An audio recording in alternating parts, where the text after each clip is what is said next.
That changes the dynamic for them, for that one individual person, but also puts stress and strain on that retiree, because that capital that might have gone to something else that they have is now being kind of pre-inherited by children, either in giving them a really good deal, but it's a compassionate thing. Many people are trying to solve this problem, as a worker in the marketplace with ridiculous prices and with high interest rates, which is another part of the story, as we've seen that President Trump is trying to figure out a way to get interest, tried a couple of different ways to get rates down. Now we're talking about $200 billion investment in mortgage-backed securities.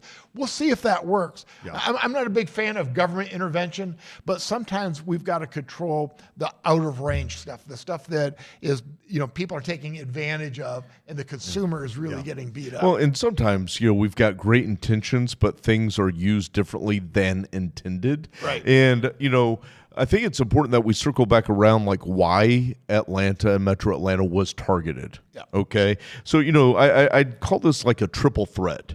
You've got lower prices versus, many of the coastal markets. You've got strong job and population growth right here. I mean, the amount of people we work with that are relocating from the Northeast, California, et cetera, right? I mean, we are, even where I live, it's unbelievable, right?